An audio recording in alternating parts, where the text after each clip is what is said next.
एकैव शक्तिः परमेश्वरस्य भिन्ना चतुर्धा विनियोगकाले भोगे भवानी पुरुषेषु विष्णुः कोपेषु Kali समरेषु Durga. These are the words spoken by Lord Vishnu to Veerabhadra. There is only one Shakti or power of Parameshwara which takes 4 different forms in accordance with time.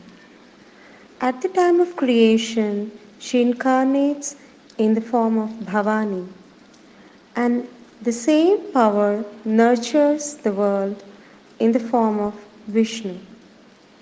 She assumes the form of Kali when it is required to annihilate demons, and she takes the form of Durga at the time of war to destroy the evil forces.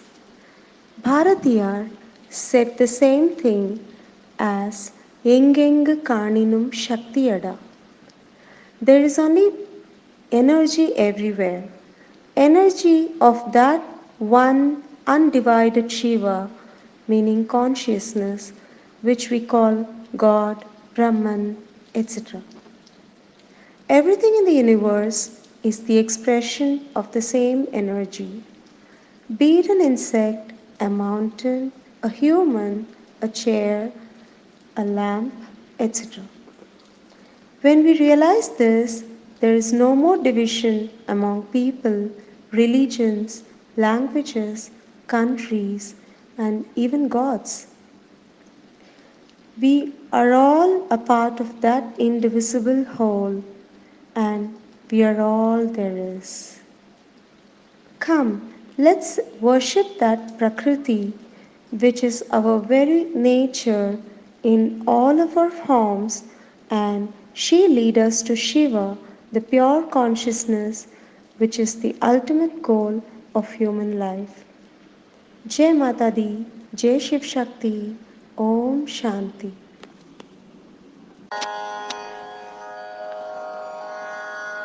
Agnirme vachi shritaha va hridaye hridayam mayi aham amrite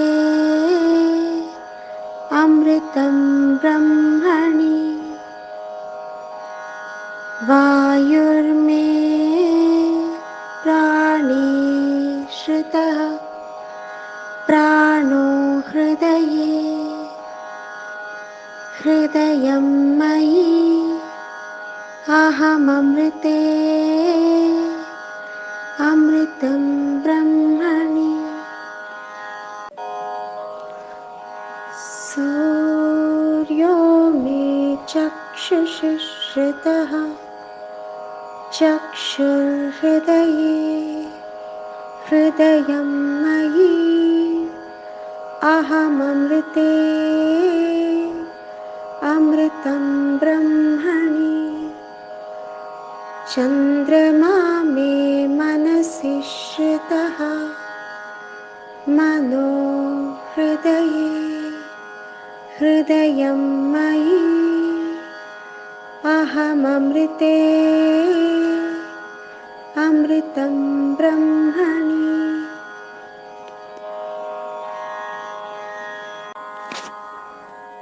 Disho me shrotre shritaha shrotragum hridaye hridayam mayi aham amrite amritam brahmani. Apo me retasi shritaha reto hridaye hridayam mayi aham amrite amritam brahmani. Prithvi me sharire shrita shariragam hridaye हृदयं मयि अहममृते अमृतं ब्रह्मणि ओषधिवनस्पतयो मे रोमसुश्रुताः रोमाणि हृदये हृदयं मयि अहममृते अमृतं ब्रह्मणि इन्द्रो मे बले श्रितः बलगुं हृदये हृदयं मयि अहममृते अमृतं ब्रह्मणि पर्जन्यो मे मूर्ध्निश्रितः मूर्धा हृदये हृदयं मयि अहममृते अमृतं ब्रह्मणि ईशानो मे मन्यो श्रितः मन्युर्हृदये हृदयं मयि अहममृते अमृतं ब्रह्मणि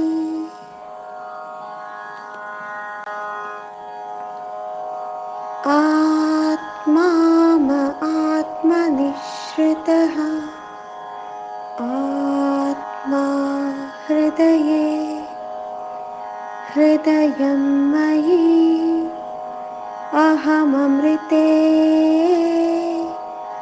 अमृतं ब्रह्मणि पुनर्न आत्मा पुनरायुरागात्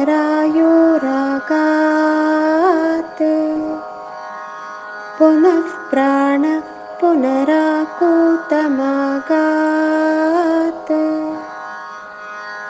वैश्वानरो रश्मिभिर्वावृधानः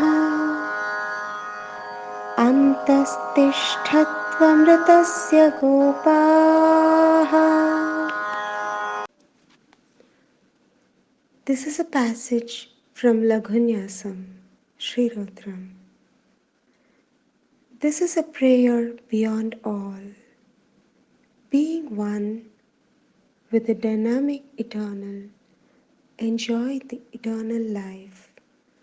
Fire in my words, air in breath, sun in eyes, moon in mind, directions in ears, primordial ocean in sperms, earth in body, plants and trees in hair, lightning in power, rain in head, all in heart, I am blissful. Heart is mine, I am the eternal wine. Eternity is in knowing the ultimate, being in the ultimate. You are eternal, be it. This is Shiva Sankalpa, knowing Shiva, the bliss. Shiva, the ultimate. Shiva, the bliss within, and the universe are one and the same. Fire, air, moon, directions, primordial ocean, earth, plants, lightning, rain, Alar Shakti. Power stuff, the female counterpart of Shiva, the bliss within and without, but both are one, the ultimate, call it Brahman. Shiva Sankalpa means knowing me and the universe as one. Me, the drop eternal, and universe, the ocean eternal. Shiva, the bliss within, manifest for those who could feel it. So, let's feel it. and be it. Rain in my head in heart, heart is mine, I am the eternal vine. Eternity is Brahman. Let the rain be the rain of Brahmajnanam. The eternal vine, Amritadhara, and we all Amritasya Putraha, the children of eternity. अतः श्री पंचभूताय शांति श्री गणेशाय नमः।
अग्नि शांति वायु शांति वायु शांति वरुण शांति वरुण शांति सूर्य शांति सूर्य शांति चंद्र शांति चंद्र शांति सप्तऋषि शांति सप्तऋषि शांति नक्षत्र शांति नक्षत्र शांति नवग्रह शांति नवग्रह शांति अंतरिक्ष शांति अंतरिक्ष शांति बृहस्पति शांति बृहस्पति शांति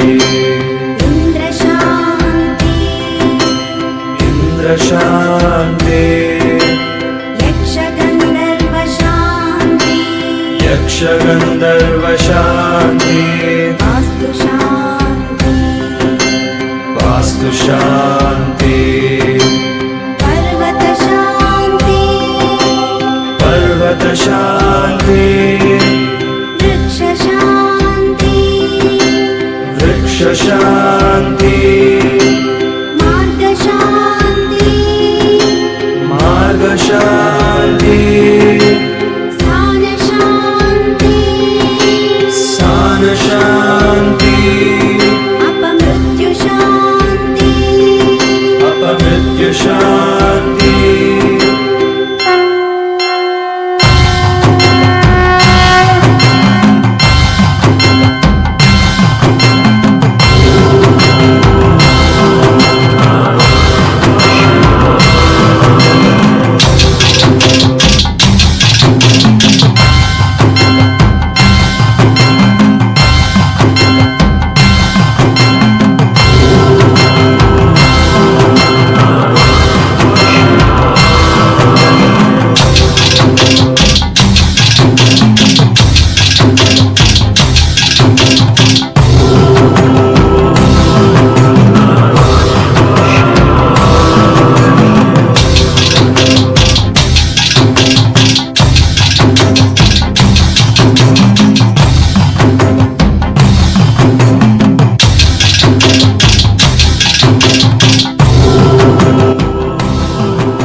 शान्ति क्रोध शान्ति लोभ शान्ति मोह शान्ति मदमत्सर्य शान्ति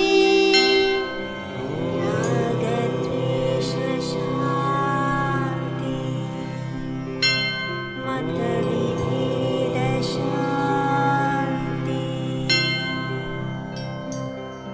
सर्वेषां स्वस्तिर्भवतु सर्वेषां शान्तिर्भवतु सर्वेषां पूर्णं भवतु।